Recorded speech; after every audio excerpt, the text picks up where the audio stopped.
Megacast. I'm Tyler Keefe from the studios of our flagship stations, 89.3 Lakes FM and Civic Center TV.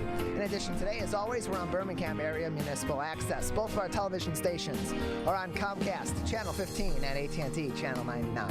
We're on the radio in Greater West Bloomfield, 89.3 Lakes FM, and in the Birmingham-Bloomfield area on 88.1 WBFH, The Biff. Also online, civiccentertv.com. Click on our Watch Live link or view us at the small player at the top right of our homepage, as well as on Facebook. Facebook.com/CivicCenterTV15 and Facebook.com/LakesFM. And as always, joining me here in our studios in West Bloomfield Township is Ronnie Dahl. Tyler, how was your Tuesday night? That was pretty good. Pretty good Tuesday night. We had some meetings over here, of course, as we do throughout the week, and it was a pretty short one. So I got to enjoy a little bit of the outside last night after all the rain, when it was just nice and sunny as the sun's going down. So that was nice. I know. I walked outside today. I was like, what is that bright thing in the sky? I looked up. I was blind. I looked directly into it. And, I think it's only supposed to be today, and then the rain's coming back, right?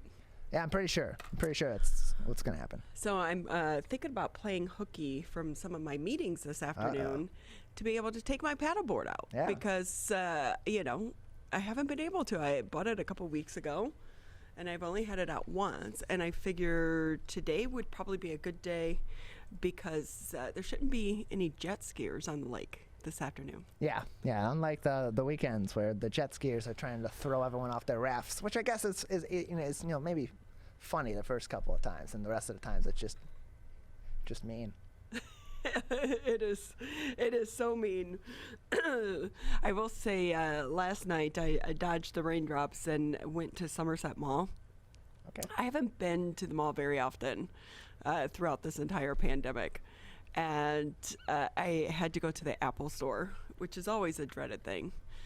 And I will say there was a line to get into the Apple store. That's interesting. It's like, what is going on? Maybe everybody, got so frustrated over the pandemic with all their technology that they were, smashing their computers and throwing drinks at them. And now they're all trying to go back and get repairs. I don't know. Yeah, and the one thing with Apple too is a lot of times it's like you have to make appointments, and it is easier to just buy the stuff online and do a store pickup and make an appointment to go get it.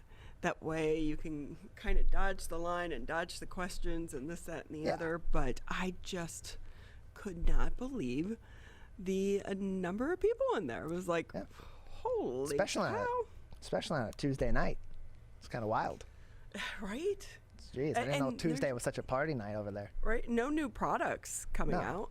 No. But walking through the mall, you did see there were quite a few stores that were closed.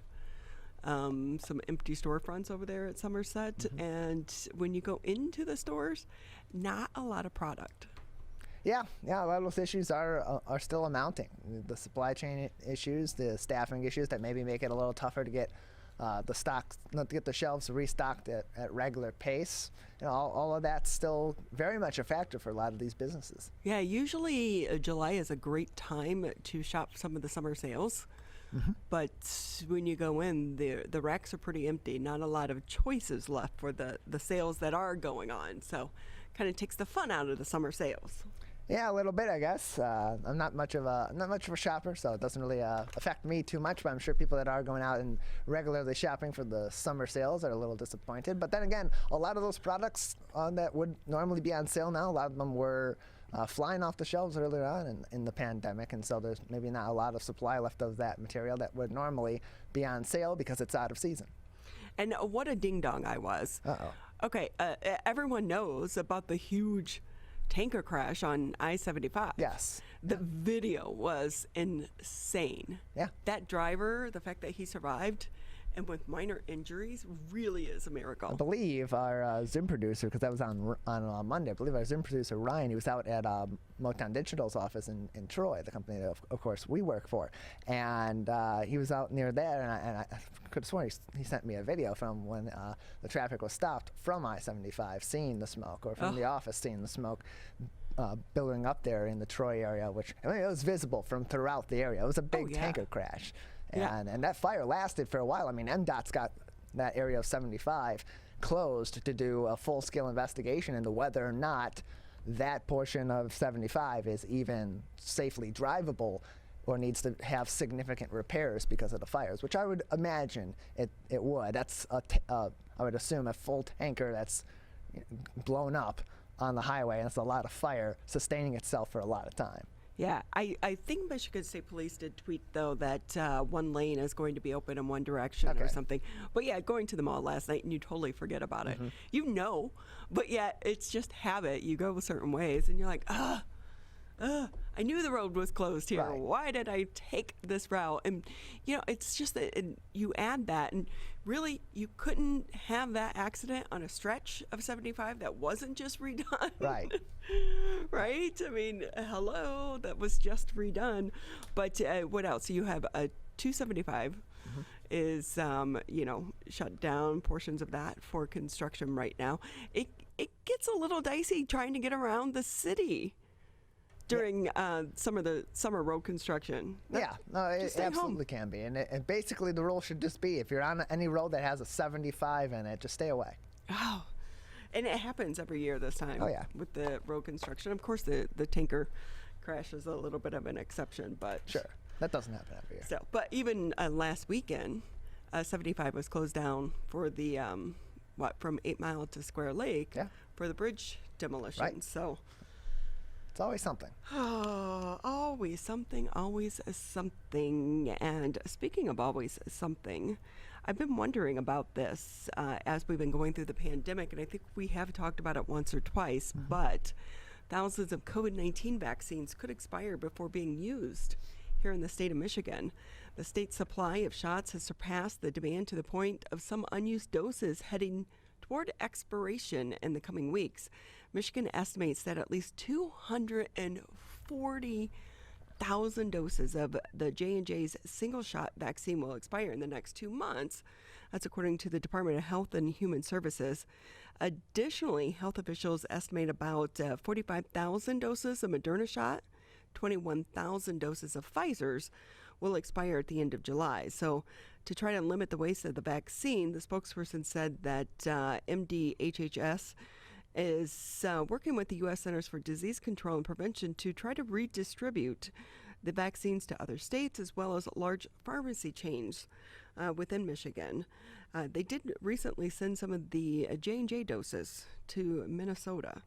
The state is also urging vaccine providers to share their doses with higher sites, and they're trying to come up with ways to be strategic to get this to the people that need it so it doesn't go to waste. Now, as of this past Friday, Michigan has administered more than 9 million doses of the 3 available vaccines. So about 56.6% of the 12 and older population has gotten the first shot, about 52.3% fully immunized. Here in Oakland County, we are just about to reach that 70% number that everyone has been talking about. Yeah, Oakland County's been far ahead of the rest of the state of Michigan throughout a lot of this. So we've been right in line of the top counties in the state in terms of getting their population vaccinated, which is good news for us. On the vaccine front, with obviously we've seen over the past several weeks and really the past couple months at this point that the race to get people vaccinated has very much slowed down. It's very much stagnant and just kind of a slow drip going forward as we continue to slowly approach 70% in the state of Michigan. And so if we have vaccines that are available like this and they're not being used, there's no good reason for the state of Michigan to continue to be hoarding these vaccines in places where they're frankly not going to be used and waiting for them to expire. It's a waste of these vaccines that either could be, in the case that we did have marked in this article, they could be distributed to other states that maybe have a greater demand for vaccine or need more of a certain vaccine versus another, and we can get it there in a timely manner and get those shots into people's arms. Or better yet, if they're in a similar situation to our state where people are not necessarily clamoring to get vaccines at a rate where they're running out in these states, they can be distributed to other places in the world, including very close to us with our friends across the border in Canada, where they are still far behind us in their vaccine process and are trying to get that out to more populations as quickly as possible. So there's no good reason why these vaccines should expire. It's a matter of frankly, of our government officials at the state and the federal level figuring out a way to make sure these vaccines, one way or another, whether it's in the state of Michigan, in the United States, or somewhere else in the world, are actually being used. And remember way back in the beginning, the demand, and there was the one lady, she was working the site, I believe, at the TCF Center, and she got arrested for taking a couple of the vaccines. So look where we are today, but it really is shameful that there are so many people in the world that want it and need it. They can't get it, but here in the United States, and I don't think the issue is just Michigan. I think we're seeing this across the country as well. So hopefully they can get these in the arms of the people that want it and need it. I was surprised that that number of J&J shots was so high, because now you can kind of pick and choose which one you want. Right.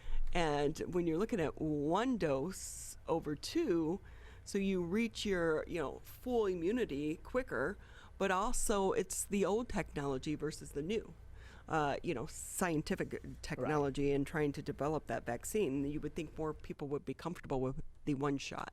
Yeah, I would think especially people that are hesitant but are leaning toward getting vaccinated, that they would be more likely to say, well, I'm not entirely sure I want this one of the mRNA vaccines, the Moderna or the Pfizer vaccine. But I do want to get vaccinated, so I'm more comfortable with getting the one-dose Johnson & Johnson vaccine that's been more of a traditional vaccine that we see with other diseases such as the flu each year. Hey, the U.S. inflation is soaring, and here's why grocery store and restaurant meal prices keep rising.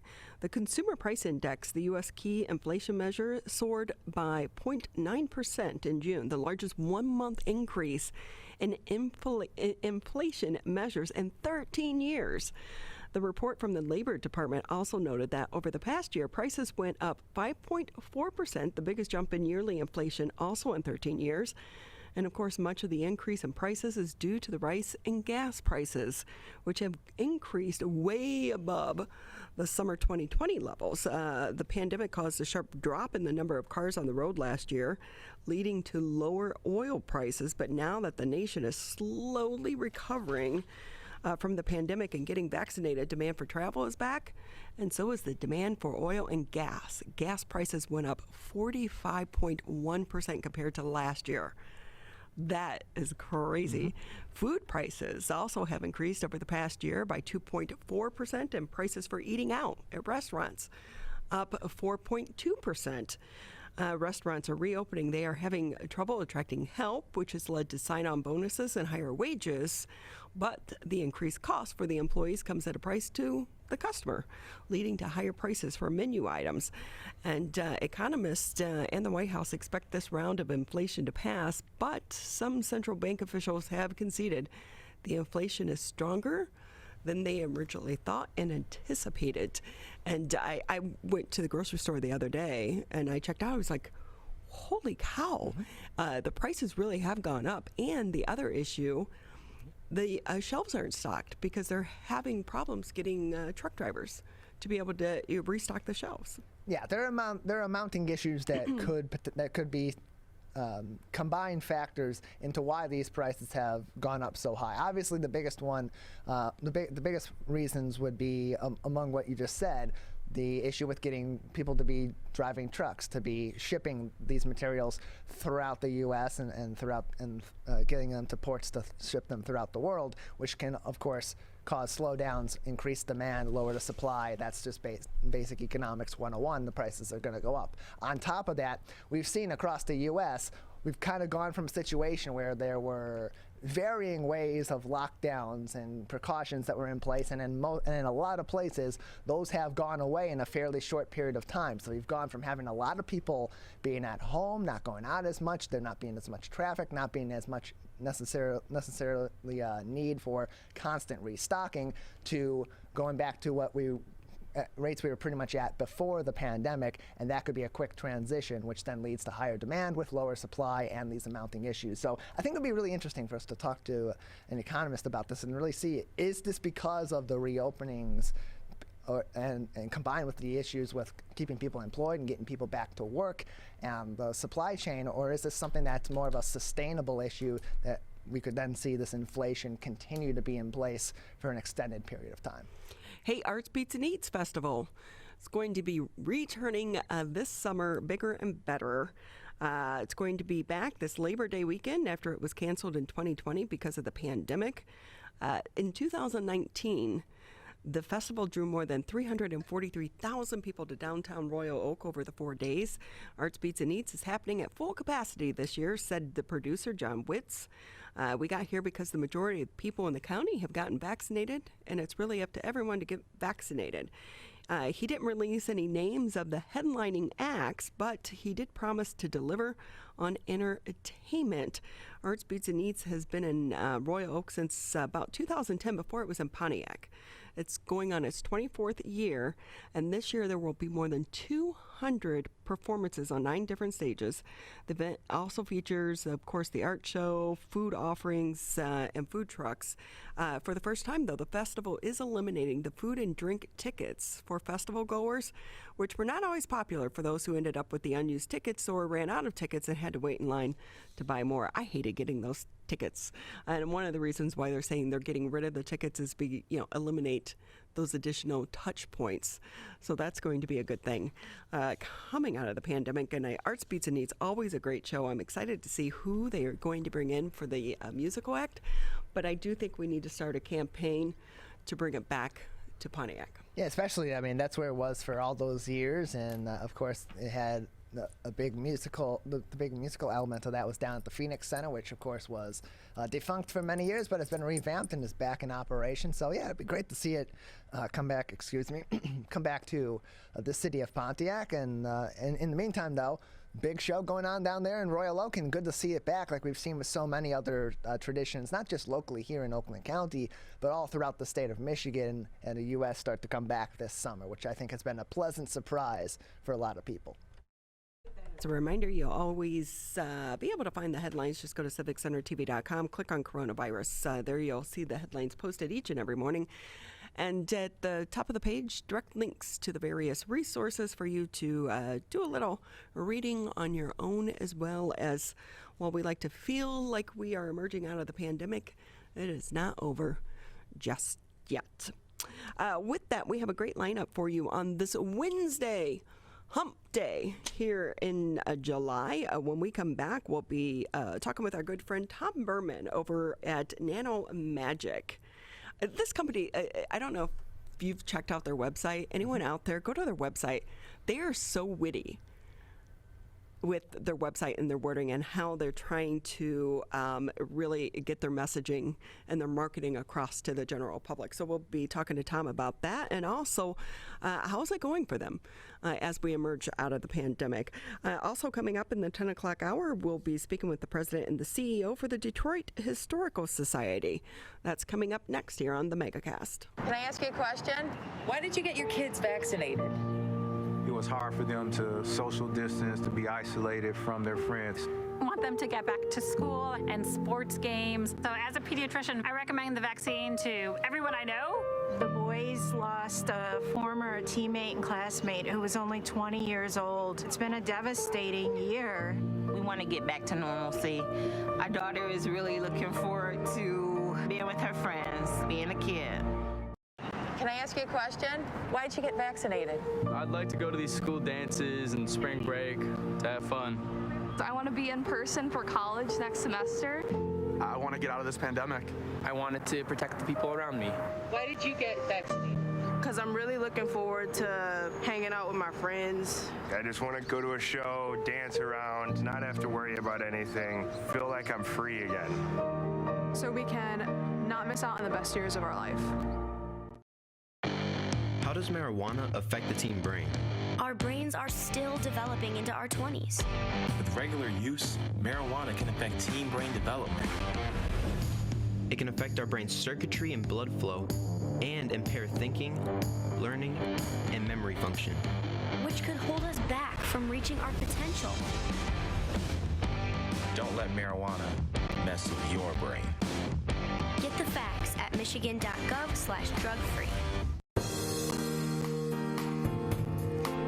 Great to have you take time out of your Wednesday to be with us here on the Megacast. I'm Ronnie Dahl here in the studios alongside Mr. Tyler Keefe. And I'm telling you, Tyler, I wish I knew more about chemistry, because this is such a great slogan for a t-shirt. We're clean freaks and chemistry geeks. Very nice. Come on, tell me that doesn't make a great t-shirt. It does. Of course it does. And with that, we want to bring in Tom Berman. He is the CEO for Nano Magic. And Tom, you guys have revamped and renamed this company. And looking at your website, you really seem like you're trying to do a marketing plan here of attracting the regular person. Tell us about your marketing. Hey, Ronnie, how are you? Every day's a new adventure, Tom. Can you hear me okay? Yep, we got you. All right, perfect. I can hear you good too. So it's good to see you guys again. Appreciate you guys having me on. Happy summer to you. It's been raining. Where's all the sun? Right. What's going on? No, but go ahead. I was just telling Tyler, of course, I just bought a new paddleboard, and I've only had it out once because it's like raining every single day. So I'm going to play hooky and come over to your house and put it in the water. So it's all your fault. You got the water sport tool, and now it's raining every day. Exactly. Mother Nature.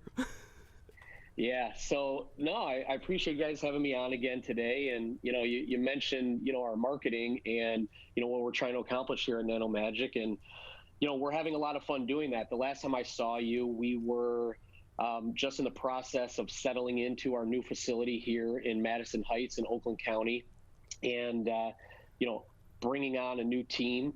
A number of a new team, and trying to build a culture and build our brand. And that's really been a big part of our focus. We started in triage turnaround mode, and we're kind of in startup mode and really developing our identity. And, a big part of that is creating a brand and a brand message and a brand tone. And, that tone, we're trying to be, relevant. Science sometimes can be very complicated. It can be stuffy, or at least that's what people think. We are a technology company, nanotechnology company, science-based, but we want to make it more approachable and easier for our consumer to understand. And that's why, we're trying to, bring kind of levity to it, and, more along the lines of, the Dollar Shave Club than, maybe something that's a lot more technical. So with that, Tom, you're also doing this in the middle of a pandemic, but I think it was also a kind of a good time for your company because of the pandemic and everyone cleaning more and having to wear a mask. Did you see an uptick in your sales and the growth of your company during this time? We did. So, a really interesting time for everybody during the pandemic. I heard you guys talking about, inflation and supply chain, and that's impacted us like it has, every other business where, it's been challenging for, a number of different reasons. But fortunately for us, some of the solutions that we provide, like our anti-fog, that demand, really increased during the pandemic because, prior to the pandemic, we were in that space, and we were primarily in the safety and sports space. So, wearing scuba masks, scuba goggles, ski visor, ski goggles, hockey and football masks, and or being on the factory line wearing protective eyewear, and that protective eyewear fogging up and harming your ability for clear vision. So we were in that space, and as the pandemic, progressed, and people were starting to get back out of the house and required to wear masks while wearing glasses, their glasses were fogging up. And it was a challenge for them to do, just everyday things like go to the grocery store fog free, or even sit at their desk if they were back in the office. So, the demand for our anti-fog solutions that actually really do work, unlike some of the others out there in the market that claim that they work, fortunately, just fog-free, fog-like products or anti-fog-like products, really increased our sales and really helped us support continued growth during the pandemic, which ultimately allowed us to create 40 new jobs right here in Oakland County, which we're really excited about. Wow, that really is amazing. And but what's it been like to move the company from Ohio to Michigan and trying to deal with the hiring crisis as well. Yeah, so we've been, well, look, not without challenge, right? So challenge makes you stronger. Yeah, absolutely, right? If it was easy, everybody would do it. And if it was too easy, it probably wouldn't be worthwhile. So, that's kind of, our mentality here is we embrace the difficult. We live in kind of a controlled chaos-like environment here, but that's what's most challenging, but that's also what's most fun about what we're doing here every single day. So, moving from Cleveland was a challenge. Particularly during the pandemic, we were trying to build out a new facility, and we had to shut down for a portion of that time and to find contractors and trade and logistics moving. We had 30 truckloads moving from Cleveland, our machinery, our equipment, and then hiring new people here in Michigan to move to Cleveland for a few months to learn from the people that weren't going to move from Cleveland to Detroit. So it was an undertaking. Are you looking at the past year as, the big challenges are out of the way, and now it's time to move forward and grow? You know what? It's interesting because we've been at this now for about 2.5 years, and every single year we look back, we say, wow, I can't believe how much progress we've actually made over the course of the last year. But at the same time, as I look forward, I see incredible, hurdles in front of us that we still need to, get over to get to where we ultimately want to be. So, it is hard sometimes to take a step back and look at all the progress that you have made with all of the, challenges that you see ahead. But when we are able to take a step back, it's really exciting, to, really, soak in what we've been able to accomplish in, quite frankly, a pretty short period of time. Tom Berman with us here on the Megacast. He's the CEO for Nano Magic, and I think you had a good product at the right time in the middle of the pandemic as far as when it came to changing your messaging and trying to get it out to the general public. But I wonder how that's going to be when we're coming out of the pandemic and a lot of people don't have to wear a mask or choose not to wear a mask, or on top of that too, we're not cleaning like we once were. So are you worried that you're going to see a dip in the sales, or is this here to stay? No, I think it's a great question. And, unlike maybe some other companies, and not just with anti-fog solutions or cleaning products, but just in general, when there's some sort of hot type of, product environment, you see a lot of people jumping in and trying to take advantage of the market. We were here before the pandemic. We fortunately grew during the pandemic, and we're going to continue to grow post-pandemic. So, maybe anti-fog, which is just one of our incredible products, may not be in as high demand as it was in the height of the pandemic because the average person may not be wearing a mask every single day like they were before. But what's interesting is that anti-fog, there are so many people that didn't even know, one, that it was a problem, and even those that did know that it was a problem didn't even know that there was a solution for it. So really what the pandemic did was it helped accelerate really awareness in the market for us to continue to grow, that product segment.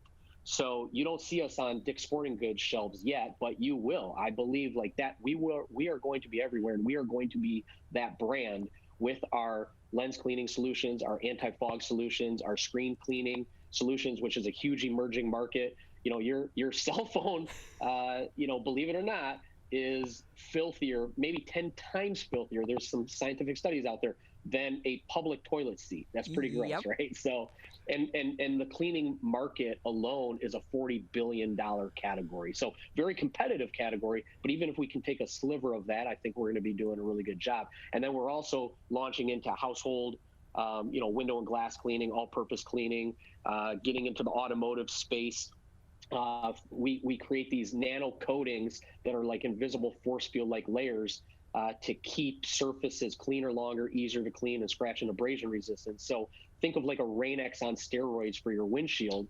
And in fact, we're doing that not just at the consumer level, but we do that as industrial coatings during the manufacturing process of, let's say, toilets, shower doors, mirrors, windshields, infotainment systems, things like that. And then even aftermarket B2B. So like Cadillac and Novi, they're a customer of ours. They apply our coating to every brand new Cadillac that drives off the lot on the windshield and on the infotainment system for anti-smudge, anti-fingerprint like properties, because the screens are getting bigger, and who wants to see all of those smudges all of the time? And when you do have smudges, because we can't eliminate all smudges, it's going to be able to clean a lot easier and faster as well. You're talking my language right now, because I will say Woody's car is a disaster zone. It really is. I'm not surprised. Whenever I get in my husband's car, it's like, hey, can you get the trash can and throw everything clear out the car before I get in. And he went out of town. I was going to get it detailed, and he ended up taking it instead of mine, because I'm always like, ah. But me, I'm constantly cleaning. I keep like the wipes in my car, but the smudges drive me crazy. And I'm one of those irritating people when you look over at the stop sign. I'm constantly cleaning my dashboard and the fingerprints, or we need it for in here with all the fingerprints that we get. So there's a huge market for that. There's a huge market for it. Not only the more permanent nano coating, but even our cleaners. And there's a misconception out there between cleaning and disinfecting. They're actually exclusive of one another. Talk to any janitorial company. You clean and you disinfect. Disinfecting isn't necessarily cleaning, right? So they live together, and we clean. We are not a disinfectant. That's a space that we're looking at, but we clean. And the more and more touchscreens that are coming out, literally on appliances and in cars and everything that you're doing every single day, that's a space that we're focused on as well, besides just taking advantage of the anti-fog market that happened to increase in marketplace demand during the pandemic. Yeah, and it's like you said, because we all have electronics now, and we're using them so much more. And so many more electronics are now touchscreen. Your computers aren't just with a mouse or a keypad. They're touchscreen as well, as I look at mine, and it's filthy right now. And I see you're wearing glasses, and I hope that you don't just clean them on your shirt, and that you're using Nano Magic lens cleaner, which is optically safe and made right here in the Detroit metro area, and powered by nanotechnology to keep your glasses cleaner, longer, and easier to clean. Hey, so I think I saw too that it's being sold now at Walmart and Lowe's and some of the other big box stores. Yeah, so that's part of our strategy. What we were really excited about was not only do we have industrial sales channels, but also some B2B sales channels. Like we sell into some of our products to eye care professionals, but we really wanted to build and create a brand that we could go direct consumer with. So through nanomagic.com and marketplaces like Amazon. We actually just had a really great spotlight on Zulily. We were on Zulily for 5 days, and 21 brands were introduced on Zulily, and we shot up to be the #1 brand over that 5-day period with Zulily. So we're doing some pretty cool things direct consumer, but then also, retail partners, big boxes like Walgreens and Lowe's have our anti-fog products on their shelves. And without giving anything away, we're talking to a lot of other big boxes about not only our anti-fog products, but many of our other products. So hopefully one day, every single big box you walk into, you'll see an end cap with all of our solutions. What I'm thinking too is home goods. You know how they snake you through the line, and then you're stuck there, and you just constantly pick up whatever's sitting there. Oh, extra candles. Sure, I need that. Oh, socks. Yep. Those are called the impulse purchases. And in fact, we're rolling out to Lowe's nationwide in all 1,741 of their stores, and we will have our product in the checkout aisle as an impulse-like purchase. And that's you may not be walking down the aisle specifically looking for anti-fog, but when you see it there, like maybe you see something at Home Goods that you want, you grab it. So with that, Tom, if I can ask, because I think about your background, for those that may not know, Tom was on the Keego Harbor City Council, and then he was an Oakland County Commissioner, but you're also an attorney. And to go this route, how much of your background has helped you in this new business venture? Or do some days you wake up and think, wow, I know way too much about cleaning products and science now? Well, look, everybody has chapters in their life. And, my first professional chapter was, I graduated from law school, hung a shingle, started my own practice, started as a criminal defense attorney, then ultimately transitioned my practice into corporate representation and real estate transactions.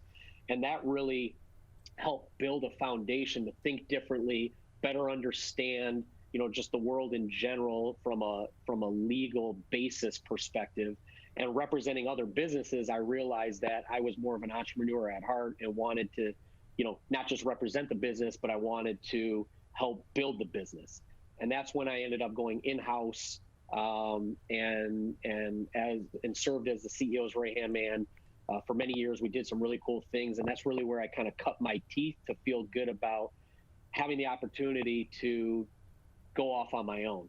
And that's where we identified this opportunity, and we led a group of investors. We took over the company. We've been turning it around, and now I'm running the business every single day.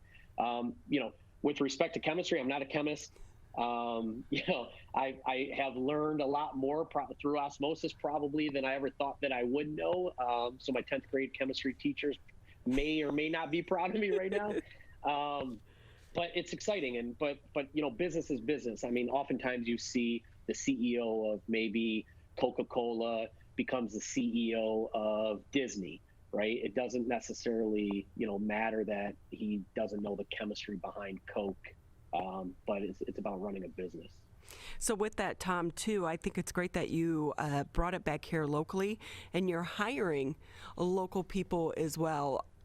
So many companies are struggling getting talent. Are you in that same space, and are you hiring as well?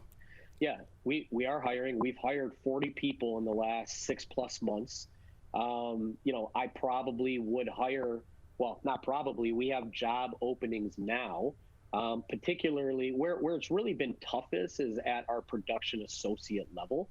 Down in Cleveland pre-pandemic, we were, trying to pay a fair wage, and we've increased what that wage is. We've added more benefits, more perks. We've added stock options, right, to further incentivize people to come back to work and be part of our team. And that it has been a challenge on the production associate front in particular. And those are the folks that are on our bottling line, and those are the ones that are doing our packaging.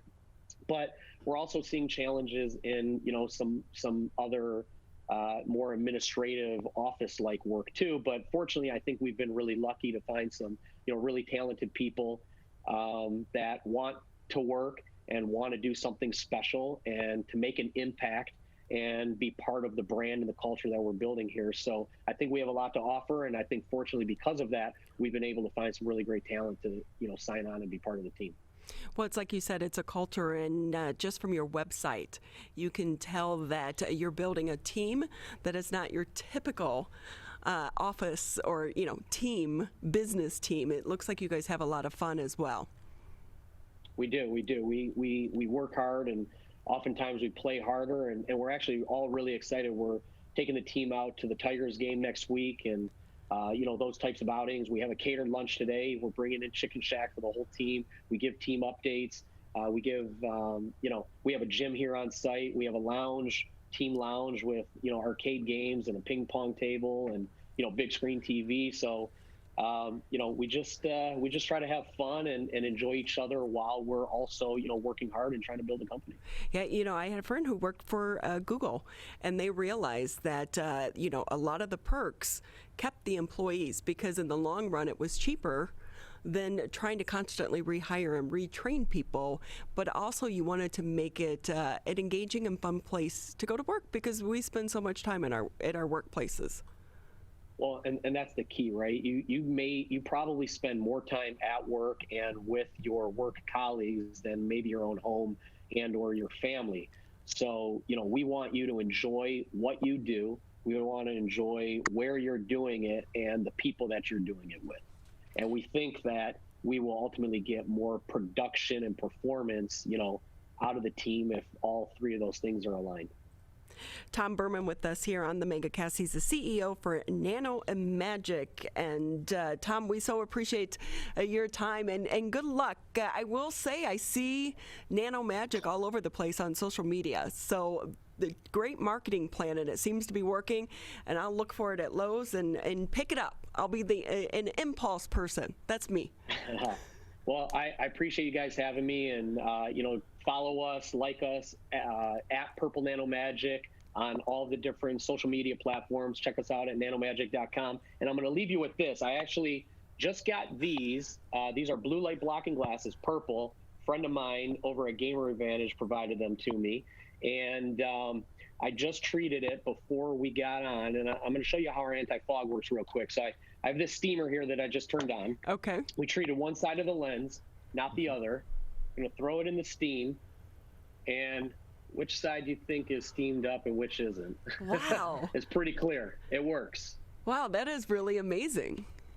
It works. Hey, what's up with the purple, too, by the way? Well, so, that was part of our branding effort. And, when we finally came up with the name Nano Magic, I think purple is sometimes synonymous with, magic, but more importantly, when we took a look at all the different product categories, we saw a lot of white, blue, black, a lot of technical stuff out there. And we wanted to be able to stand out on the e-shelf or a real physical shelf. And we think that the purple does that. And, it's suited us well so far. It definitely stands out. We wish you continued success, because I know you're going to go on to do great things. And again, a lot of appreciation for bringing the jobs back here to the state of Michigan. Tom Berman and Nano Magic here on the Megacast. We'll take a quick break here on the show. When we come back, the president and CEO for the Detroit Historical Society will be with us here on the show. Here's one more reason to get the COVID-19 vaccine. It's your shot to win. Anyone 18 years or older in Michigan vaccinated between December 1st, 2020 and July 30th, 2021 is now eligible to win millions in cash prizes, including $1 million jackpots and $50,000 daily prizes. And vaccinated students could win thousands in college scholarships. For eligibility details and to enter, go to mishottowin.com. The Trevor Project is sharing how you can support LGBTQ youth who may be at risk. It's simple. Just show them that you care. C-A-R-E. Connect. If you noticed any warning signs of suicide from someone you know, reach out to them. Ask. Ask directly, are you thinking about killing yourself? It might be challenging, but talking about suicide is proven to reduce risk. Respond. If they open up to you about their suicidal ideation, honor that trust by responding with compassion and empathy. Empower. Talking openly is a great first step, but now you can empower them with the information and the support they need to improve their situation. Learn more about how you can show them you care and help prevent LGBTQ youth suicide. Visit trvr.org/care. Taking time out of your day to be with us on the Megacast. You'll always catch us Monday through Friday, 10 a.m. until noon live. Civic Center TV, Birmingham area municipal access. Channel 15 if you have Comcast, 99 on AT&T. You can also listen to us on the radio, 89.3 Lakes FM, 88.1 FM The Biff.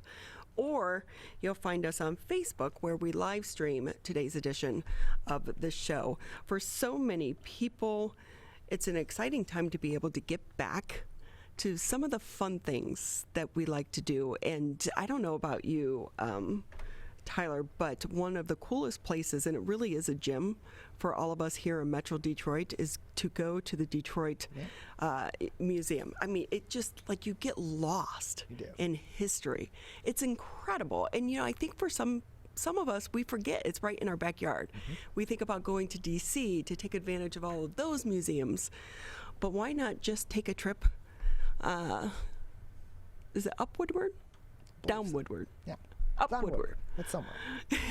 A trip along Woodward. Only we had someone to ask. And check out the Detroit Historical Society. With us now, let's bring in Elana Rugh. She is the president and CEO. Great to have you with us. How are you today? Thanks, Ronnie. Great to be with you. I'm great. I have to ask, when you go into the museum, what's your favorite exhibit? Oh my gosh, it's like picking a favorite kid, and I have 6 of them, so that's a lot. We won't tell. No, I know. You know, what's interesting about this work, and I think I have the coolest job in Detroit. I mean, history is magical, and I get to go work in a museum every day, so that's pretty neat. You know, the exhibits that we have just run the gamut from very serious to really kind of whimsical and lighthearted. One of my favorite exhibitions that we've had lately is about Detroit's brewing heritage, which is, people don't know, you know, how Detroit was really on the map for, you know, brewing in the U.S. And, you know, stories of Stroh's, of course, but there are a lot of other players there. So, you know, that's one that's more lighthearted. We probably right now, though, my favorite exhibition is called Boomtown, and it tells the story of Detroit in the 1920s.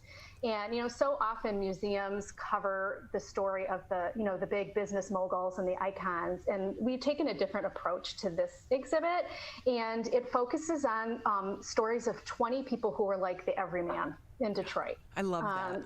So from all walks of life, from all ethnic backgrounds, all parts of the city, and different businesses and different things that they did. And so that's that right now is really cool, but we have some neat stuff coming up in the future too, I know we're going to talk about. So when you're putting together an exhibit like that, where do you find your items and your stories to showcase? Well, actually, at the Detroit Historical Society, people don't really know this, we're kind of the umbrella organization. We actually oversee 2 museums, the Detroit Historical Museum in Midtown Detroit in the Cultural District, and also the Dawson Great Lakes Museum on Belle Isle that covers the Great Lakes maritime story. But we are the caretakers of Detroit's artifacts, and we have over 250,000 artifacts important to the city of Detroit that are stored very carefully in a warehouse at historic Fort Wayne. And at any given time, only about 5% of the artifacts that we have are on display, which is why we rotate our exhibit so much, because we have so much cool stuff to get out there. And people bring us stuff all the time, new things that, you know, oftentimes we're able to accession, is what it's called, into our collection and have it be part of Detroit's history forever. I'm thinking what it was like the first time you were able to walk into the storage and just see all of that history. It is amazing. Well, you'll have to come down sometime and see it. It's one of these hidden gems. It's tucked back and you know, certainly quite secure because these artifacts are so important. And it isn't. We don't have an area really that's open to the public, but we do sometimes do behind-the-scenes tours. But I was amazed and actually quite moved by the variety of things that we have. And one of the first things that I did is went to one of the old polk directories that are in our library area and looked up my grandparents and where they lived in the early 1900s. And so seeing them there, their names, you know, was really magical. I mean, that's the word I use all the time. It's so magical. And Detroit has such a rich history. Elana Rugh with us here on the Megacast. She's the president and CEO for the Detroit Historical Society. And I know that we want to talk about Detroit 67, but before we get to that, when you are telling these stories, why is history so important to us right now? Right. Well, we a little tongue-in-cheek here. I had a T-shirt made for our staff during COVID times that had a quote on the back, and it said, "Don't make me repeat myself. History," right? And I mean, that's really, so that's, you know, that's a lighthearted thing, but it's true. I mean, if you think recently, it was 100 years ago that Detroit, you know, in the whole United States was, you know, part of the pandemic of 1918. And did we learn from that? I'm not sure. You know, but we take our role very seriously of using history to educate people and have them think about the future, the present and the future, in our city and in their own lives and their own businesses. So one of the things we're doing right now related to the coronavirus is collecting contemporary artifacts. And it's something that all of our team members do on a regular basis, like, the hand sanitizers that the distilleries flipped over to making, and, certain masks that were given out, and flyers so you could get vaccinated at Ford Field, things like that, in 50 or 100 years, what will people want to see? What'll help tell the story for future generations? And that's why it's important. It really is fascinating to try to think about it through the lens of history. Mm-hmm. And it changes how you view things as well. It does, absolutely. Much of what we do is educate. We tell the story of Detroit's founding. And, in pre-pandemic times, we had every third grader from Detroit Public Schools come through to learn how Detroit was founded and the story of Michigan and Cadillac coming and beaver trading and all of that, but really how Detroit became the city that it is today. And we also, one of our new taglines is Detroit starts here. And what we mean by that is that we think that whether you're a lifelong Detroiter or you're here vacationing, that every pilgrimage to our city should begin with a trip to the Detroit Historical Museum so that you have context for everything else you'll experience. So tell us more about Detroit 67 Perspectives. Sure. Well, I think a lot of people have heard about this. Back in 2017, we had really an unparalleled opportunity for Detroit and really for our region with the 50-year commemoration of the tumultuous summer of 1967. The Historical Society, this was before I got there. I've only been there 3 years, but the board and the staff and volunteers really looked at, should this moment in history, should they let it pass and kind of let it rest, or should they use it as a catalyst to re-engage the community in a discussion about racial justice and what happened then and has it really changed now? So the Historical Society created an exhibit and really a full-blown community program called Detroit 67, Looking Back to Move Forward. And it actually covered about a 150-year time span because it went way back to 1917 and looked at, what had to happen through the course of history leading up to the uprising in 1967. It didn't just happen one day, right? There are a lot of things that happened with housing, with jobs, everything that affected, the racial, disturbance that there was then. So so this exhibition launched. It was very, very successful. We won national and international acclaim for it. The exhibit itself is still open. It was actually scheduled when it opened in 2017 to sunset this past year. But we decided it has been so important to the city, to our institution, of course, but to the city as a whole, to be able to tell this story in such a thoughtful and thought-provoking way that we have decided to make it a permanent exhibition. And we are naming it in memory of the project director, Marlo Stoudemire, who passed on March 25th of 2020 from COVID. We really miss him, and it's just impossible for us to think about the museum going forward without this exhibit in it. So is the museum open to the public right now? It is, yeah. So we were only closed for a short bit from March 13th when everybody shut down until July 10th, and we reopened in concert with the other cultural institutions in the Midtown District, so the DIA and the Wright and the Science Center, Scarab Club, all of our good partners there. So we collaborated on our reopening sanitation efforts and figured out, how we could communicate and bring people in. So we're starting to get back to feeling normal.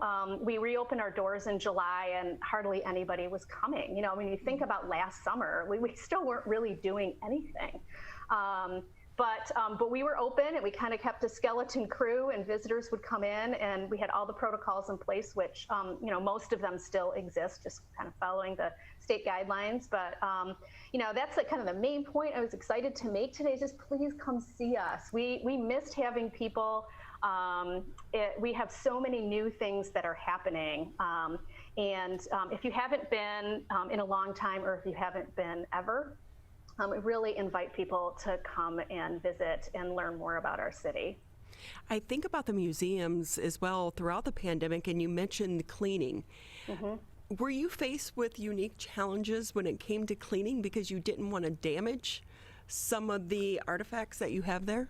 Well, some things we removed, honestly, because it just made sense. Some of them to preserve the artifact, but mostly just we have some high touch areas, especially at the Dawson Great Lakes Museum. We had cool things for kids to build and knots to tie and all. Of course, we didn't want any of our kids touching anything, so we did remove some exhibitions. It was more for public safety, and again, it was really helpful. We worked with Midtown Detroit Inc. in their leadership as really a cohort of institutions there in Midtown. There were 12 of us that worked together along with the universities and got great guidance from the National Sanitation Foundation. And so they helped us figure all that out, and we got their stamp of approval. And, you know, it's been going well, but we appreciated that support.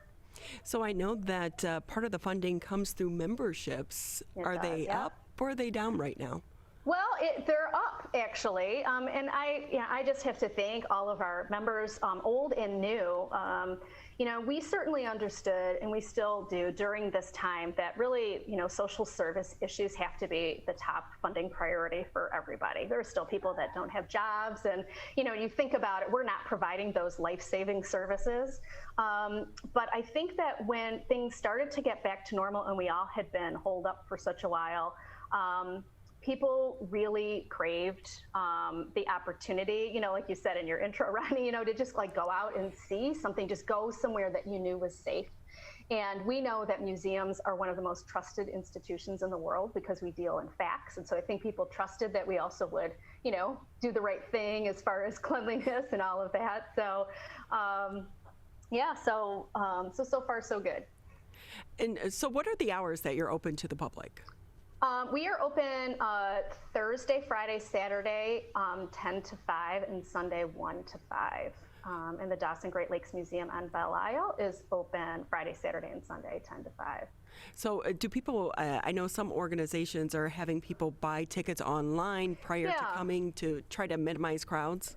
Sure, yeah, so we certainly are still doing that, but it's not required. We were allocating time slots previously, and now we don't feel that that's necessary with everything being opened up, so we've loosened that restriction, but people are still welcome and encouraged to make their reservations online, but it would be for a whole day, whatever time you could show up. This would be so cool to make it part of like a Detroit trip where maybe you rent bikes, you know, and you do the Dick Winder cut, and then you come back and you do something at the museum, and then you go to another place. You know, make it part of that experience. It's so true. Well, we're right on the queue line. We have a MOGO station right in front of the museum. You know, so there's a lot happening, and folks will start to hear a lot more about the you know, the Detroit Square project, which is you know, we're going to create a new cultural district in Midtown Detroit with our 12 cultural and education institutions there, and I'm excited about that because it will be you know, an opportunity for us to collaborate a lot more and to share marketing, to share programming, to share a parking app and wayfinding and things like that. So that it'll feel a lot easier, you know, in the future. But we have our own parking right at the Historical Society, and from there, that could be your launch point. You could just hop on the queue line. I don't think it's up and running yet, but soon. And head down and enjoy the rest of the city. But you have bicycles right there, so we do, you know, hop on a bicycle, go to Eastern Market, take the Dick Winder cut, enjoy some restaurants. There's your entire day right there. It's such a great city. It is. Where it's been really fun to see people coming back. And I don't know if you've been down there one of these when it hasn't been raining on a weekend. I mean, everybody's out. It's such a great energy in the city right now. And I think it's also good to go during the week, during the day, because you know, it's not so crowded in Detroit like it used to be. I know that people are starting to come back in the offices. They're starting to reopen, but take advantage of, you know, not having the big crowds around you. Yeah, Thursday and Friday, you'll have the museum pretty much to yourself, and we'd be happy to show you around. That's awesome, because then you get to talk to, the staff members that really bring the history to life, because I feel like people that work in the museums, they always have those tidbits of knowledge that make it so much more exciting.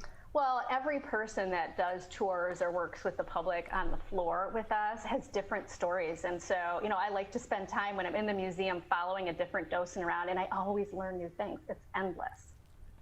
What a fun job you have. Thank you. I think so too. Again, we're talking with Elana Rugh. She's the president and CEO for the Detroit Historical Society. And can I ask, what is the cost for the museum right now? It is $10 for adults, $8 for students and seniors and first responders and military, and $6 for kids. But if you sign up for a membership, you can come whenever for free, which is great. We have a variety of membership levels. All this, of course, is at DetroitHistorical.org. So people can visit us there. And we also do have a no-cost membership that's available for residents of Detroit, Hamtramck, and Highland Park. So for folks who live in those areas, they can have a no-cost membership. What a great place to escape for the day as well. So thank you so much for being with us. We so appreciate it. Well, it's been a lot of fun. We have some other cool things coming up. This Saturday, we open Exiled to Motown, the story of Japanese Americans in Detroit, which is phenomenal. So please come visit us. I'd love to see everybody. How long is that show going for? That's going to be on for several months, so probably at least 3 months. Okay, great.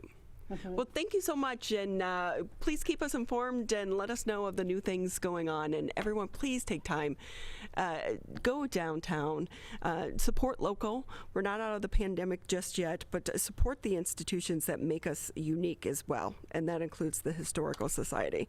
Great to have you with us. You too. Let me know when you're coming down to visit. We definitely will.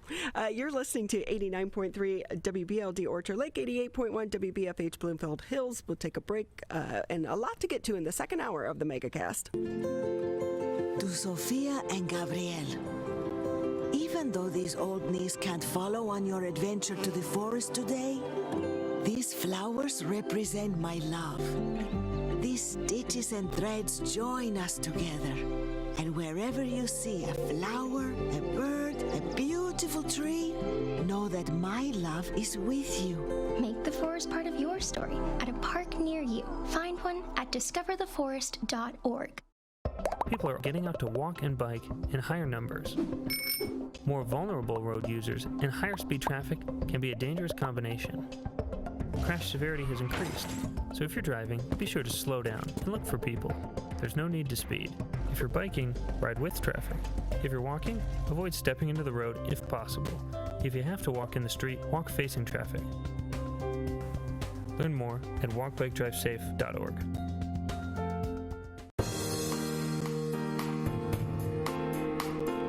Great to have you with us on the Wednesday edition of the Megacast. One thing throughout the pandemic, Tyler, there has been so much more awareness about the food that we put in our body and the importance of good nutrition throughout the pandemic.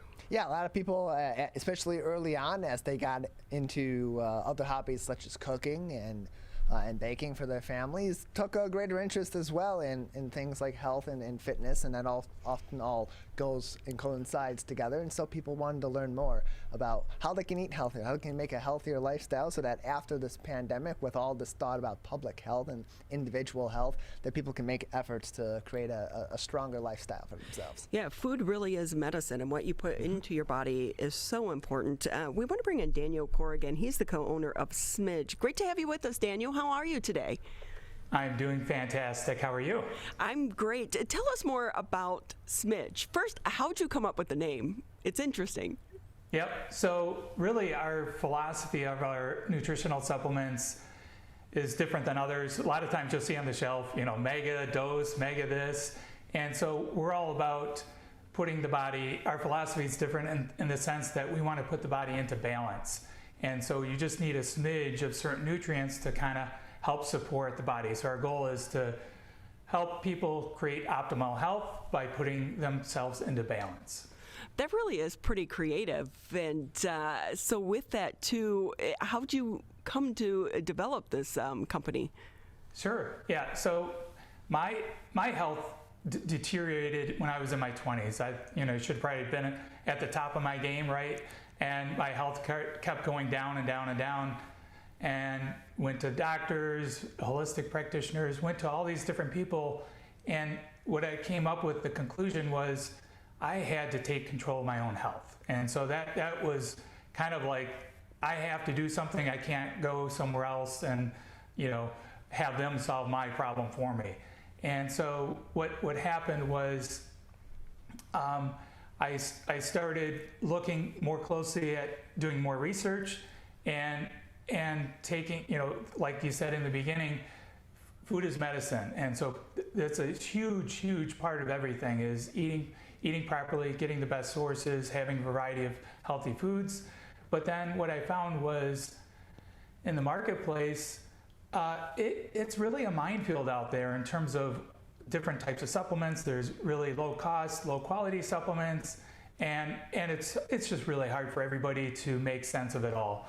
And so the one key thing, the biggest problem in my health was my digestive health, and I couldn't find a clean probiotic. And so that was really what launched the company, was finding a clean probiotic that didn't have all these fillers in there.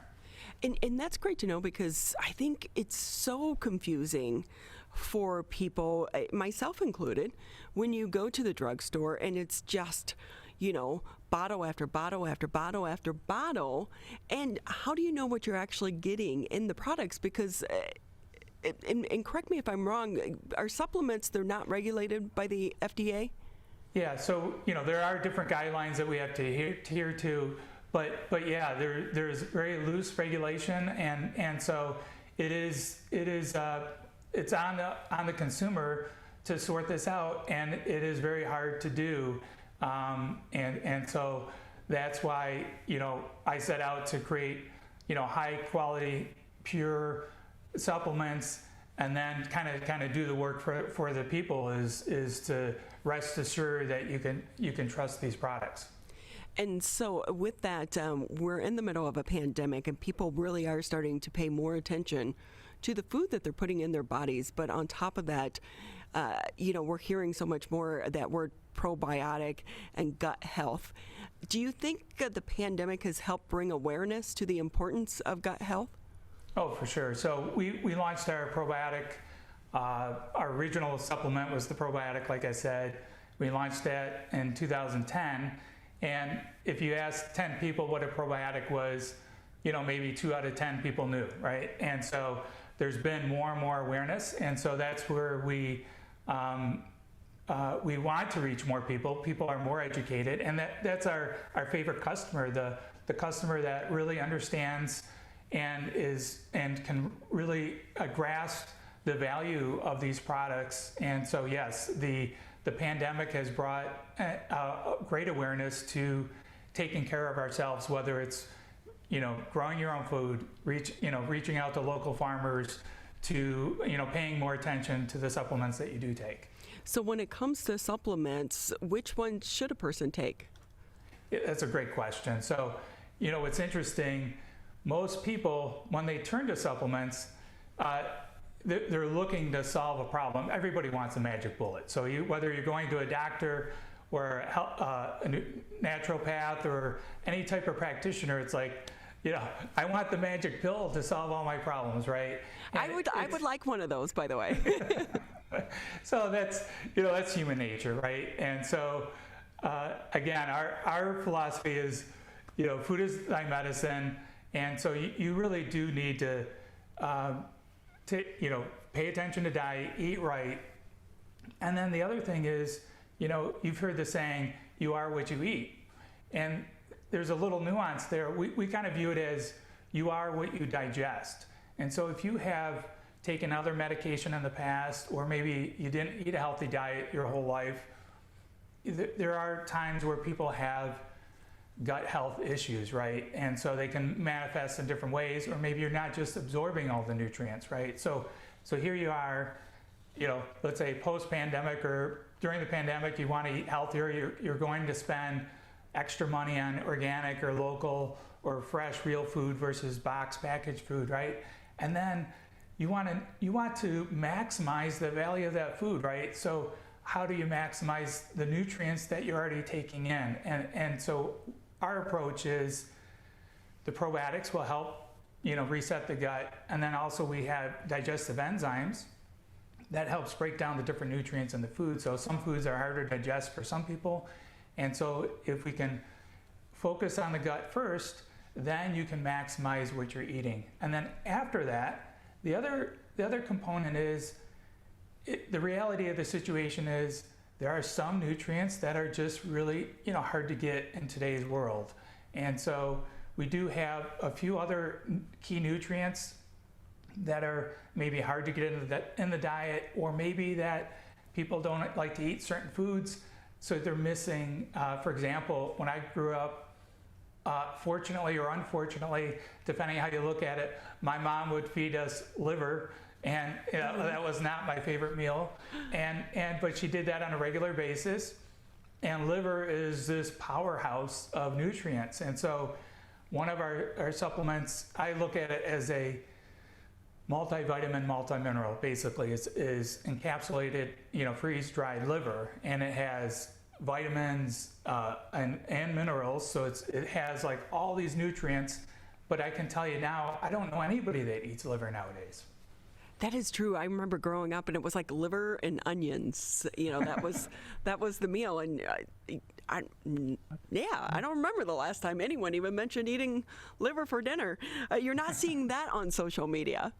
Nope, that's no fun, Daniel Corrigan with us here on the Megacast. He's the co-owner of Smidge. And Daniel, I will say, my nephew, he was having severe issues, and he was ending up in the hospital like once a month with stomach issues, and test after test after test after test. They couldn't figure out what was going on. And finally, he kind of just designed the plan, and he's very now all about his supplements, and he only eats certain foods. He makes his own meals, and he cooks for himself, and then we eat whatever we eat. But it was really educating yourself and understanding what's going on with your body has changed his life. And gut health is so important, and we don't really take that into consideration. No, we don't. And so, there's millions of those stories out there. And in my case, I remember going to the allopathic regular medical doctor. They ran some tests, and they said, and I told them all my symptoms that I was having, and the doctor looked at the tests. Your tests are normal. Go on your way. I'm like, what? I've got all these problems. And then I went to holistic practitioners, and here's one funny story was they tested me for food sensitivities. It looked like a phone book. I got this list of all the foods that I was, sensitive to or had allergies to or whatever it was, and I'm like, I was just going to drink water for the rest of my life. So I knew there was something in between, from there was no problem to there's all these problems, right? And so we have a lot of customers that have that same thing, where it's like you're forced into taking control of your own health, for sure. So with that, Daniel, if I could ask, because for some reason we tend to associate this with older people, but this can be an issue for people of all ages. Yep, like myself, I was in my 20s. I started having some issues in college, and then after college, it just kept piling up. I just talked to somebody over the 4th of July, similar thing, that they started getting issues when they were, they weren't old, and that's really, it's a reflection of today's society that we are not educated, we're not connected with the farmers, and so some of these things are creeping up earlier and earlier in people's lives, and like you said, it's just a matter of time before they present themselves, and they present themselves in different ways in different people. So with that, Daniel, can I ask you, it can be confusing for people when they go to buy some of the products. How do you know what to get, and can you take too many supplements. Yeah, I had a whole cupboard full of supplements at one point in time, and it's like overwhelming. Like if you look at any of the marketing material for any supplement, you think that's the one I need, right? And then pretty soon you got 20 bottles of everything that you need. But really, again, going back to the name Smidge, small batch supplements, it's about creating balance. So really, we want people to focus on their diet, and then absorbing probiotics and digestive enzymes. And then, there's other nutrients that are hard to come by. And so really, when somebody's looking at the shelf, the store, looking at different products in the market, it's not about super high doses. We probably, our bodies were designed to not take supplements, right? So we were designed to grow and thrive and be healthy and with real food. And so I think that's the biggest message, the biggest takeaway is that's the number one thing you can do is try to eat real unprocessed food.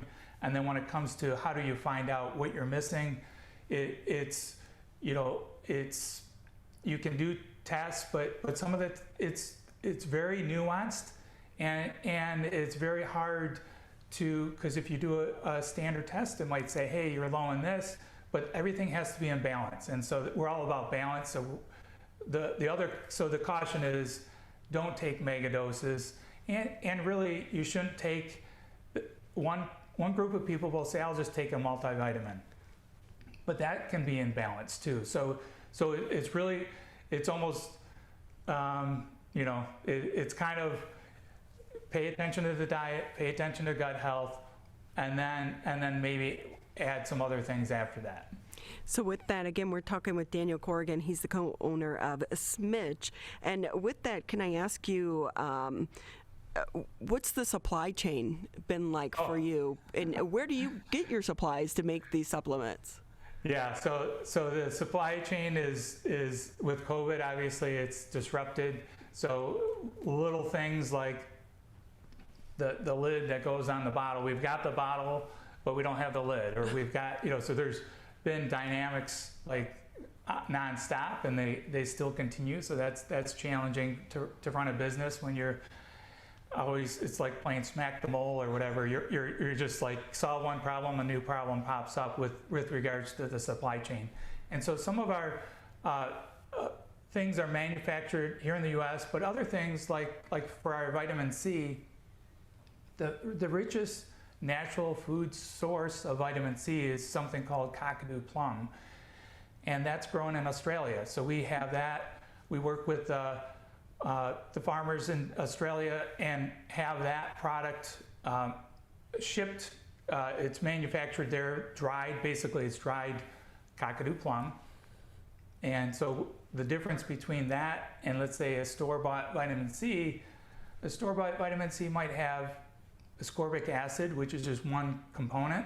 But when you have the real food source, like cockatoo plum, you're getting all the cofactors, bioflavonoids, you're getting the full package. Your body recognizes it. Hey, this is real food. I know what to do. It's got all the cofactors. I don't need a mega dose.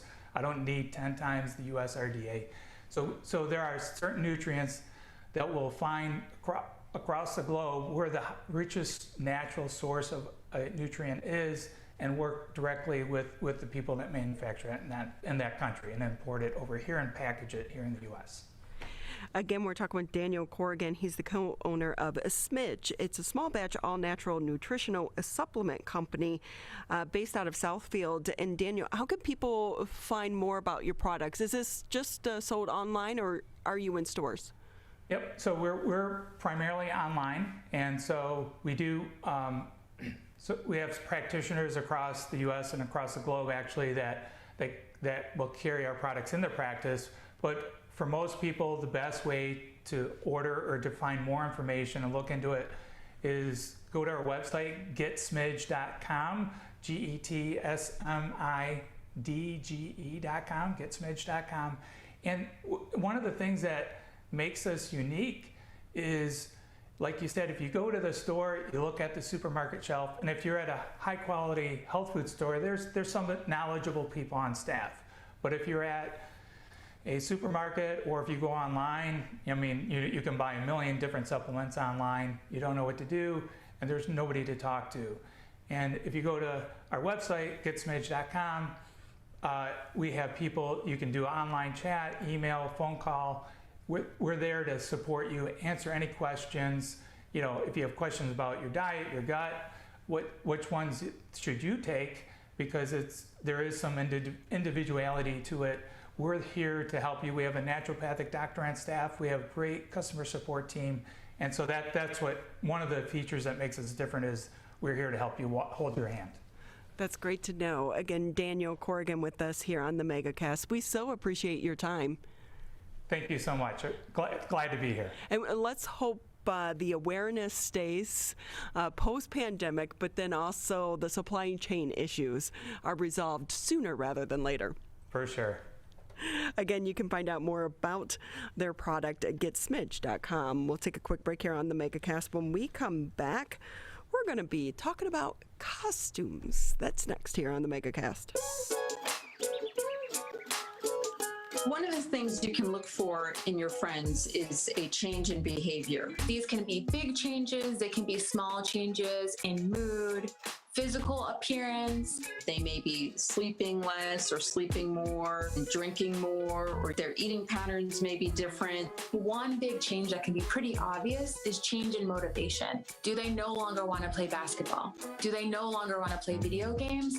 Now that we're spending more time online and in virtual settings, it's really important to pay attention to the language that your friend is using and the words they're using to communicate. So when we text our friends, are they taking longer amounts of time to respond? Are they not responding at all? You don't have to be an expert to try to recognize these signs. The second that you feel it in your gut and that you're concerned, that's the second to have the conversation and open the door to what might be going on.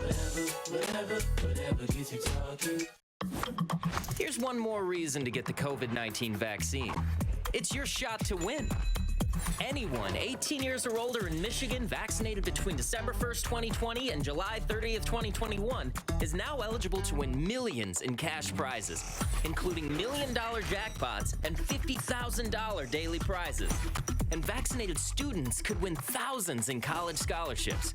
For eligibility details and to enter, go to mishottowin.com. Today, it is easier than ever to join Michigan's Organ Donor Registry and help build a bridge of hope for organ, tissue, and eye donation. Just one person can potentially save or help improve the lives of up to 75 people. By joining, your legacy could be the gift of life. Sign up today at michigan.gov/SOS or at any of the more than 145 Secretary of State self-service stations located across Michigan. Be part of Michigan's Bridge of Hope by adding your name to the Organ Donor Registry. How does marijuana affect the teen brain? Our brains are still developing into our 20s. With regular use, marijuana can affect teen brain development. It can affect our brain's circuitry and blood flow and impair thinking, learning, and memory function, which could hold us back from reaching our potential. Don't let marijuana mess with your brain. Get the facts at michigan.gov/drug-free. Welcome back to the Megacast. And just to let you know, for those that maybe aren't familiar with the show, you can also check us out the previous episodes. Just go to civiccentertv.com, click on the Megacast, and there you'll find full episodes going all the way back to the beginning of the show. Or you can just search the on-demand section if you're looking for an individual interview. One thing I love, Tyler, costumes. Mm-hmm. And decorating. Yes. So for the 4th of July over at the Bow House, I was like, oh, do you guys have decorations? Oh, a few. Oh. I'll bring a couple up. Yeah. And they're like, where do you get all of this stuff? I'm like, I'm the costume girl. Right. Between tutus. Of course. I was going to say, did you bring the tutus to the 4th of July? So one person did wear their tutu because they were red, white, and blue. Was it Woody? No. Okay. It was one of my volleyball teammates because I That's made them fine, for the too. volleyball team. It's okay. So, but I will say that I have costume. They laugh at me. I have, Thanksgiving, you do the turkey trot, you have to dress up as a turkey. Right, exactly. I mean, otherwise they're just being ridiculous. Right. I have penguin outfits. And when I retire, I want to let our next guest know I'm coming to take over his business. With us now, let's bring in Lloyd Coe. He is the owner of Ed's Broadway Gift and Costume out there in Lake Orion. Great to have you with us. How are you? Great, thank you. How are you? Good. Do you go by Lloyd or Ed? Well, it's your desire, It's like Lloyd's my real name, but our store is called Ed's, and that's just happened to be what we named it, and so I'm also Ed. Well, we'll just bounce back and forth. Is that your wife, Kathy, behind you? Yes, it is. Hi. Hi, Kathy. How are you? I'm great. How are you? We're doing great. So tell us about your store. Well, it's I'll take it back to the beginning. When we first opened our store, it was back in it was like 1996, and we started off with mainly gifts and a lot of nostalgic gifts and tobacco and things like that, and we really focused on a lot of 50s and 60s things, and so we had a lot of Elvis Presley and Marilyn Monroe and James Dean and that kind of nostalgia product, things like that.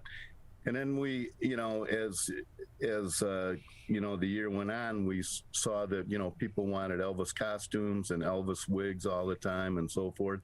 And, I had a background in the costume business from a company I worked with, a long time ago. And so then we just started, we decided we would get into more, theatrical product, and we started going to different shows and things, and, to learn where to get other, better merchandise from and so forth.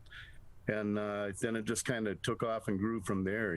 We found out that it was more than just a seasonal business, that it was something that we could take advantage of year round, and that people wanted the product year round. And so it just, kind of, I guess, skyrocketed from there. Then we just, kept on doing it. And of course, Halloween is a bigger time for us, but the rest of the year we still do well because there's so many people out there like you that, are looking for products during different holidays, whether it be Christmas or 4th of July or Thanksgiving. A big thing now with a lot of these turkey trots is people do their marathons or their races and they would dress up like a turkey or whatever. So, there's just a lot of different opportunities out there that have worked out well for us. Yeah, and Ed, I'll tell you, the first year I did it and had my turkey outfit, I thought I was cool. The next year, it was like everyone was in a turkey outfit. Now you got to up it. I got to change it up. They did it right. Well, we have turkey socks, so you need to definitely add turkey socks to your paraphernalia. And add turkey hats, right?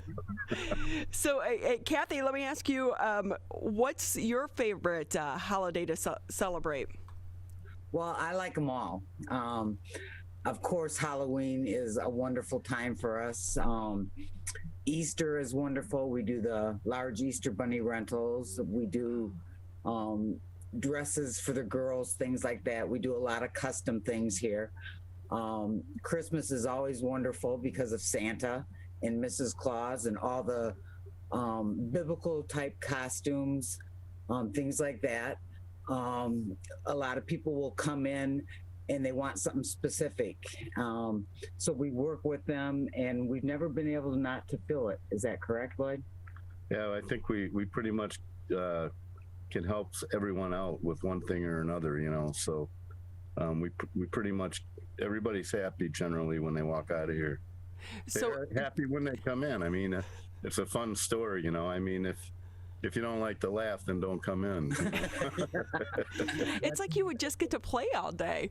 Yeah, right. So, Kathy, you had mentioned something there that you could rent costumes as well, because some of these costumes can get really expensive. Right. Very, very much so. Right. Yes, we do a lot of rentals.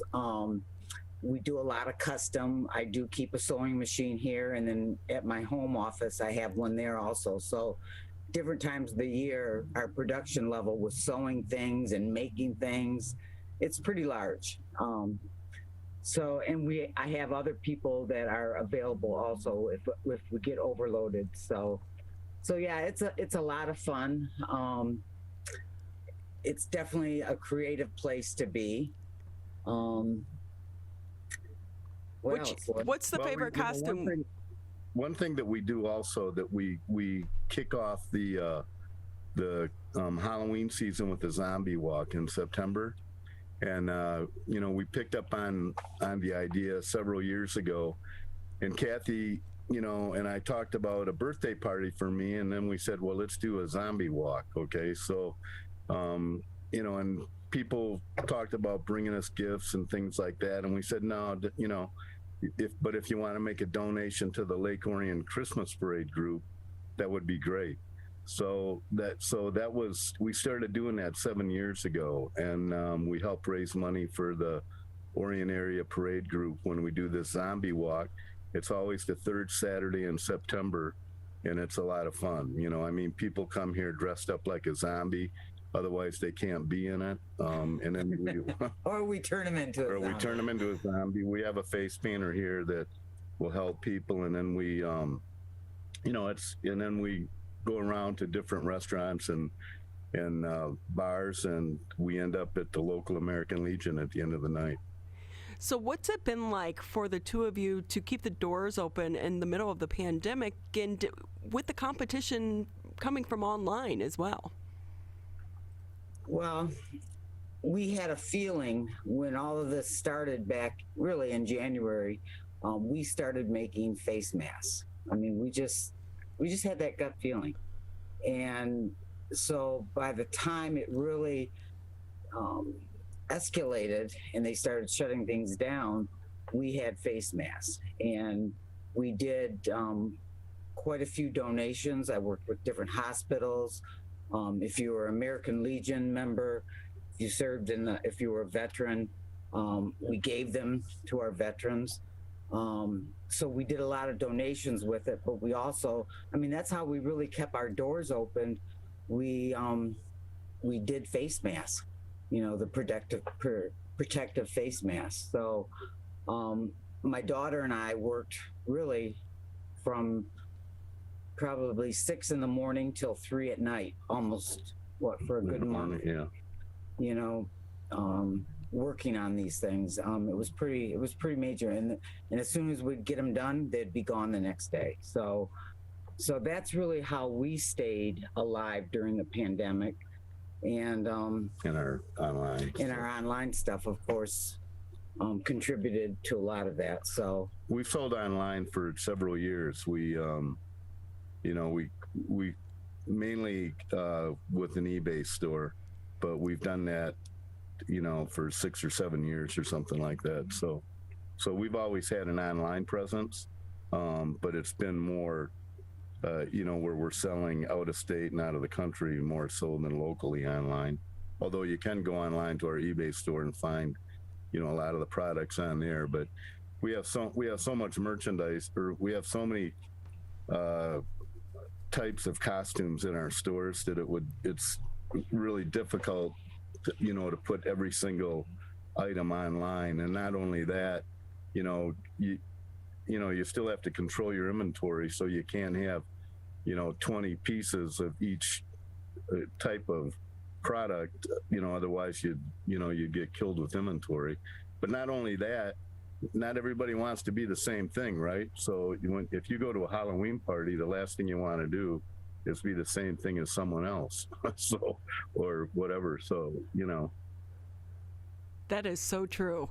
Again, we're talking with Lloyd and Kathy Coe. They're the owners of Ed's Broadway and Gift and Costume, located up in Lake Orion. And did we know last year Halloween was a little bit different? Some people still celebrated, others chose not, or it was smaller celebrations. What's it been like the whole year for you? Do you anticipate as we come out of the pandemic, people are going to be a little crazy this year?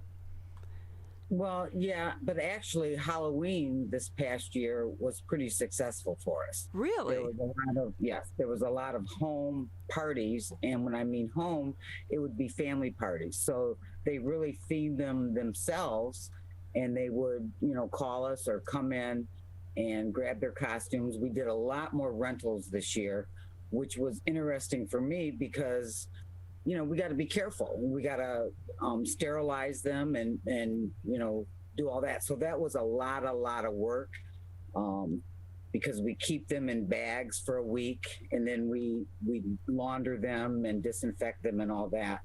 But our rentals were really what held us through the Halloween this year, more so than the retail costumes. So it was an interesting year. It was interesting to see. I think this year I think we think this year is going to be pretty good. Yes. You know, plus Halloween's on a Sunday this year, which it really makes a big difference on how you do it retail, you know, whatever day Halloween falls on. So you generally, if Halloween falls on a Friday, Saturday, or Sunday, it's usually pretty good, you know. So this year Halloween's on a Sunday, so we're expecting it to. I think it's on Sunday, right?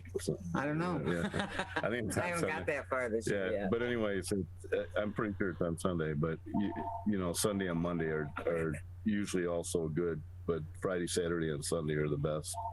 When it falls in the middle of the week, that's when it's a little bit tougher. You have to really be careful.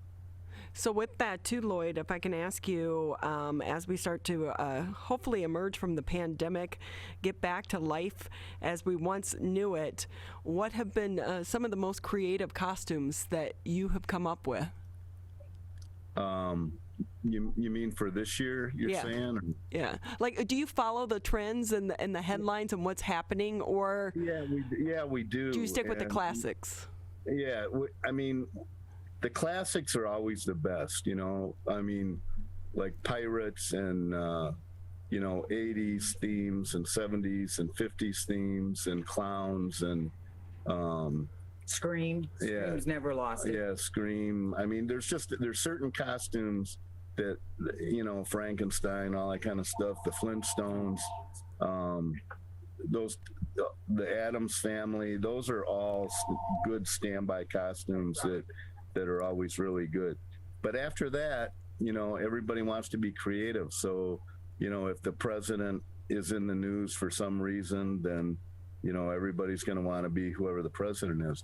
That first year that President Trump ran against Hillary Clinton, I mean, it was unbelievable how many, you know, Donald Trump masks and how many Hillary Clinton masks and, you know, I mean, it was crazy that year. It was just really, really busy with political costumes. And generally also what happens with that is, you know who the president is going to be depending on how many masks you sell of that, you know, of that candidate. So it's worked out pretty, you know, that way every time. See, look at that. That's a little tidbit we didn't know. Yeah, those you polls want to predict who's going to win the presidency, just go to the local costume store. Never been wrong. Call a costume place. We're going to remember that come November. Exit polls. We're calling you too. Okay. So with that, again, Lloyd and Kathy Cole with us here, owners of Edge Broadway and Gift and Costume Store located up in Lake Orion. Just another minute or two before we say goodbye. Where can people find more information? Because going to your website, these aren't regular costumes. These are like fancy, cool costumes. Right. Yeah, the best thing to do is, you know, go to the website and get you know, our homepage and get a general idea. But really, you know, we're also old school too. I mean, pick up the phone and call us. I mean, it's a lot easier for us to explain to people over the phone sometimes what we have, you know, to offer. And, you know, a lot of times we'll mix and match things for people because, you know, as I said earlier, it's hard to carry like, you know, thousands and thousands of different kinds of costumes, you know. But if somebody comes in and they want a particular historical costume, then we can put together pieces of you know, components of different costumes and then make what you want out of that, you know. So we do quite a bit of that, you know, where we'll take a few different costumes and then come up with the you know, with the you know, character that you want to be. So it just, a lot of it depends on the person and how creative they want to get and so on. Again, we're talking with Lloyd and Kathy Coe. They're owners of Ed's Broadway Gift and Costume, located up in Lake Orion. Tell us again where you're located. Where's your store? It's right in the middle of downtown Lake Orion. It's on the corner of Flint and Broadway. And we're a few doors north of the Sagebrush Cantina, which is a real popular restaurant in downtown Lake Orion. But also downtown, I'm also involved with the Downtown Development Authority. And Lake Orion, I believe, was the first social district that was created in, I don't know if it was Oakland County or, I think so. Or Michigan. But anyways, I know we were before a lot of other communities, and I was surprised we didn't get more press about it. But there were, several of the restaurants, got the licenses so that they could, sell alcoholic beverages and people can walk around with them in the downtown area. In the social district area, yeah. So that's really been good, and that's really helped a lot. And then we also started a Cornhole League on Thursday nights, which has been really great and has brought a lot of people down to Lake Orion on Thursday nights. And the DDA has a disc jockey outside playing and on and on. So I know I'm doing a little bit of promoting for the whole downtown, but once you get down here, you'll find us. That's, and every downtown can always use a little promotion, so that's always good. Hey, I will say the tiger, I'm on your website, and the tiger costume is so cool. Now, if only the Detroit Tigers would start to win. Exactly.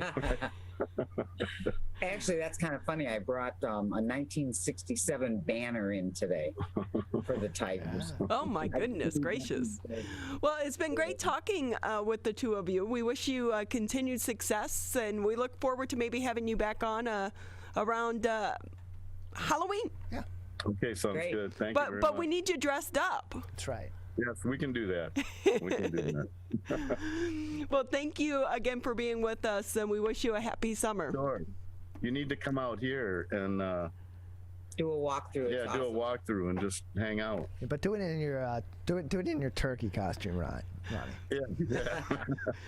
Or my penguin. Yeah, even better. Yeah, we have that too. Well, thanks again for being with us. We so appreciate it. Okay, thank you. We'll be back after this break. Who is struggling right now? I am. My son is. Many are struggling with anxiety, depression, and substance use. Before it becomes a crisis, reach out to MyCal, the Michigan Crisis and Access Line, for free confidential support 24/7. Available in the Upper Peninsula and Oakland County. Just call or text 1-844-44-MyCal or chat online at michigan.gov/MyCal. A message from the Michigan Department of Health and Human Services. Motorcyclists are hard to see. To keep everyone safer, it's important to always look for them and know where most crashes occur. 84% of motorcycle and vehicle crashes happen on streets, not highways. And most crashes with motorcyclists occur when vehicle drivers are turning left. So before turning, especially to the left, make sure you look for motorcyclists. Then look again. It could save a life.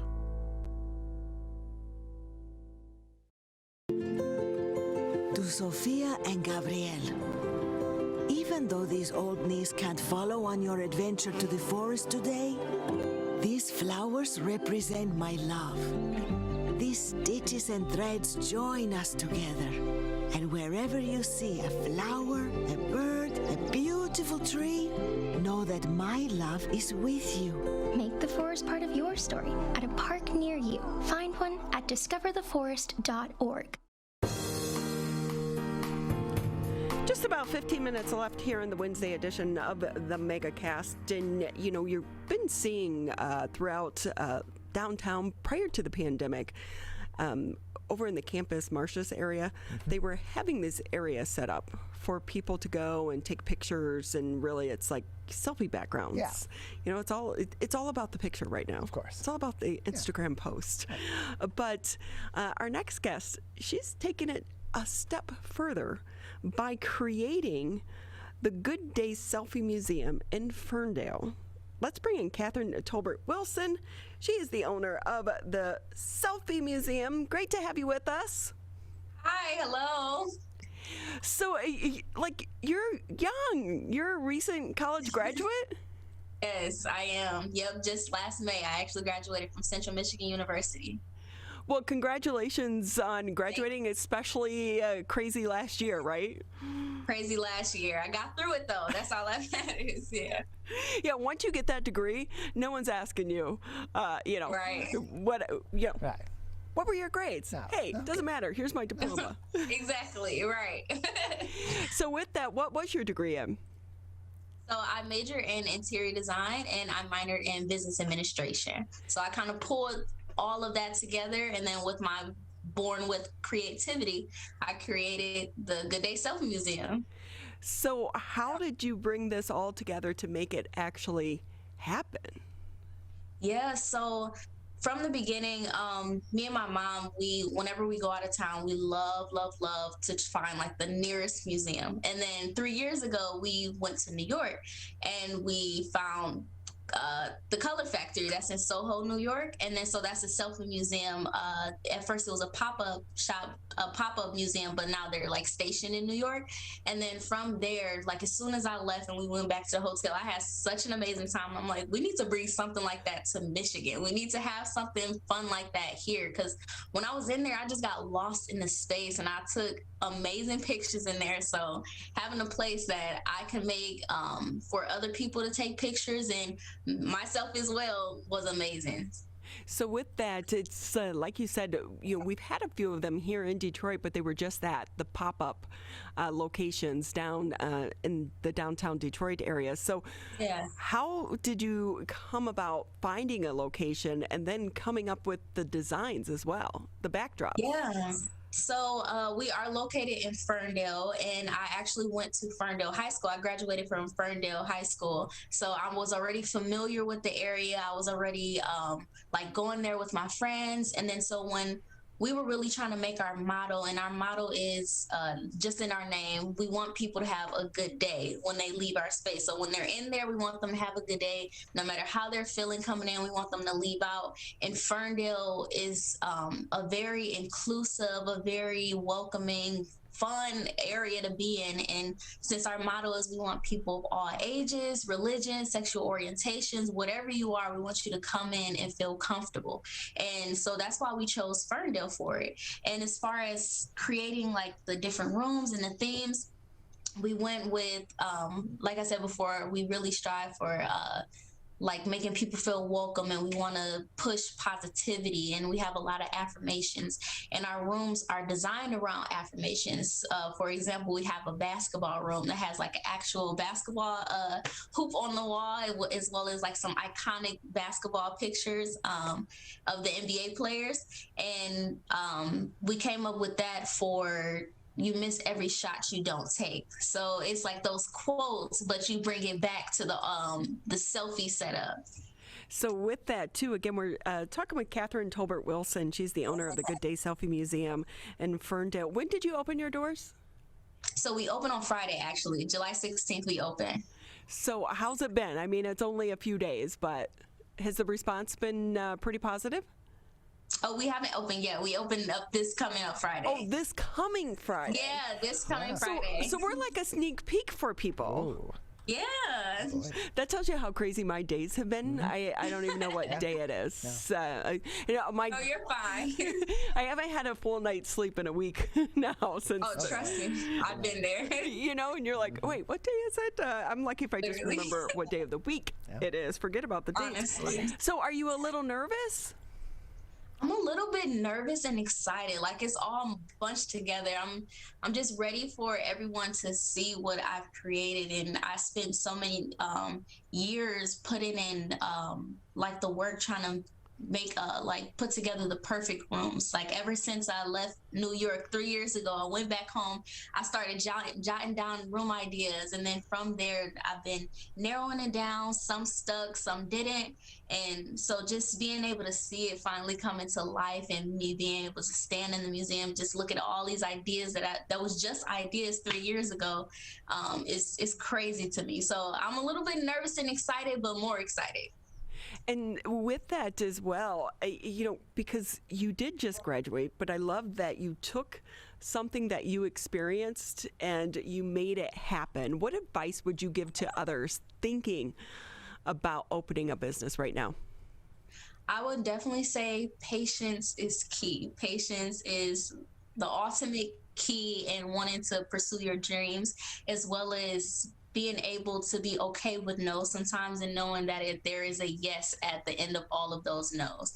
And so just keep pushing and keep pushing yourself. And if you have a dream, nothing should be able to stand in your way, and you can make it happen. And you are making it happen. Did you know this is what you wanted to do? I went to school to major in interior design. So I'm still kind of it's like a different take on my interior design. I'm still want to be working in interior design as well as my business open up. But right now, my business is my full focus right now. So later on, I definitely will be getting more into the basics of interior design. And how many rooms in total for people to take their pictures in? Yes, so we have 20 plus photo exhibits. So, and even in like some of the rooms we have, it's about 3 different stations of different things to take photos with. And I would assume this is mostly people with their own cell phones then, right? Yeah, so we're like a self-serve photography studio, if you will. So people can come in. We even have tripods and ring lights for people to prop up their phone if they just come by themselves, or if they have their friends with them, they can take their pictures. And people can also bring in their photographers as well. So that's welcome. And not that I have one of these, but no, yes, I have one of these. I have about 20 selfie sticks. Everyone laughs at me. But the fun selfie sticks when you have the remote. Yes. Like you get a group of your friends, and then you can just take a bunch of pictures at once with the remote. Yeah. Those always turn out the best, I think. They do. They definitely do. And we actually have the tripod. It's Bluetooth, so you can hook it up to your phone, and it's just like the selfie stick. You just click it, and it takes it for you, so you can back up and take the perfect picture. And so, with this as well, how do you fund the project? How were you able to get it off the ground? Yeah, so I have loving family members who really believe in me and believe in my dream and want to see me succeed. So with the help of them, they've been able to help me bring my dreams to life. What's your favorite room? I would have to say our Enchanted. I have a total of 3 favorite rooms. They're my top 3. So it's the Enchanted room, Enchanted Garden, I should say. And we have have you ever seen those egg swing chairs? Those egg swing chairs you have? Oh yeah. So we have one of those, and as well as greenery all around it. We have a flower wall in there with oversized sunflowers and green grass all on the walls and on the floor. So that's my number 1 favorite. Then we have a money room that is super cool. We actually have a money gun that people can just spray hundreds all around around the room. So it's really cool in there. Let it rain. Yes. I can see this, by the way, Catherine, I can see this becoming so popular, especially on Instagram and social media, where it's going to be a competition, because you could be standing in the exact same spot as someone else taking the same picture, but what you do with it and how you take the picture really changes it and makes it unique.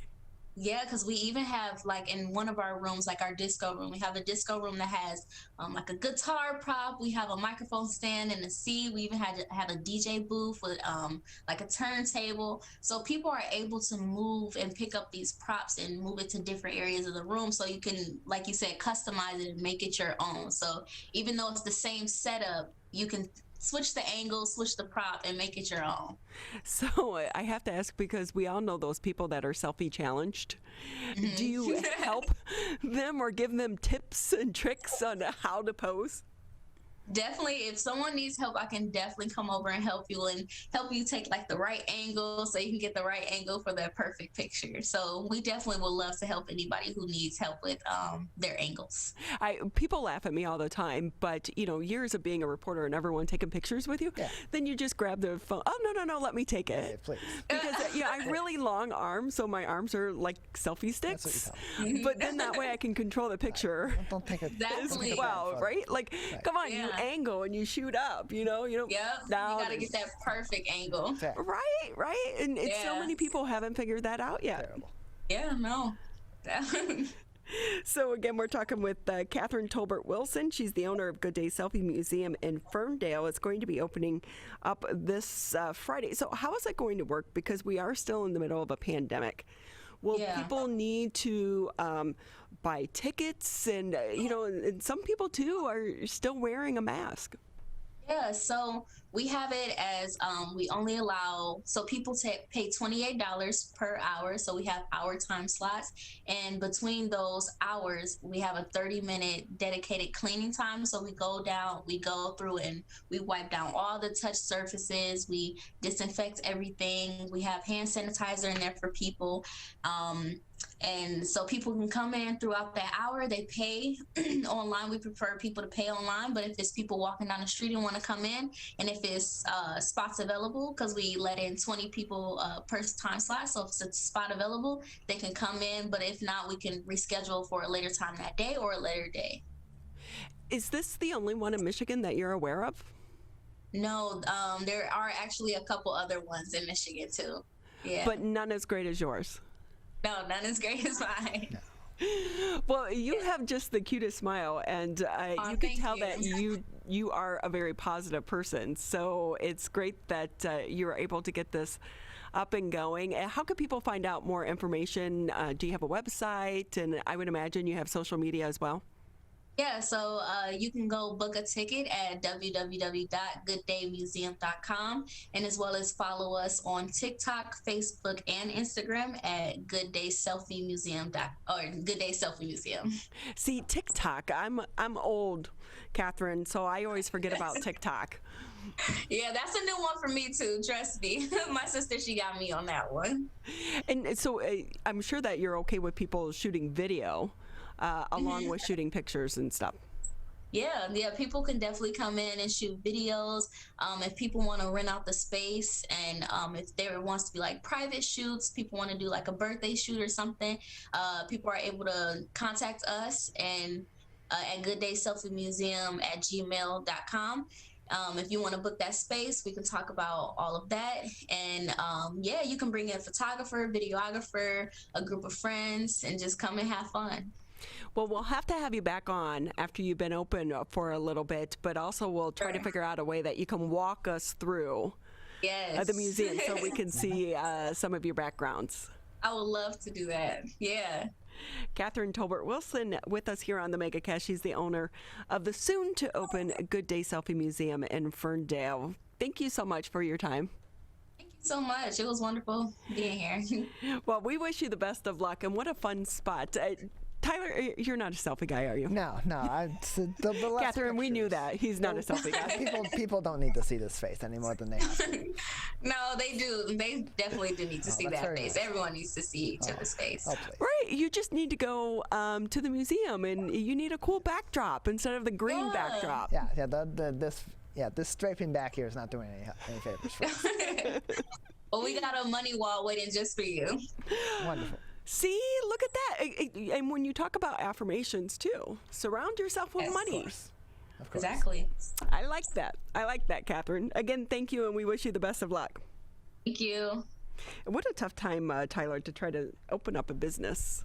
Yeah, it's a challenging time, but you have the determination that Catherine has to start a business like that, and you've put the legwork into it to get it to this point. You're off to a good start, and then there's also so much momentum with people wanting to go back out and have these fun experiences as well. So best of luck, of course, to Catherine. But you could tell that she's going to be successful because she just is like a ray of positivity. Oh, yeah. Like you can feel it coming through the screen, and so when you approach a business like that as well, it's going to be successful. And to have something like that, people are looking for really fun things. So I don't know if you remember, it was a few years ago, and they had one of the pop-up ones in Detroit. Okay. And there are like one, I think it was like a room of balloons, and then like, bright colors and all of that. But yeah, typically they're just like these quick pop-ups. Yeah. That people go, but it's good to have it permanent. Yeah, I think that'll be something interesting, something different. It's an experience that people may be looking for, something creative that they can, of course, post on their social media and share with their friends and so on. Of course, check them out. Support local. Yes. Support a local college graduate as well. That's pretty much going to do it for us here at the Megacast. I have to cough, so we'll see you tomorrow.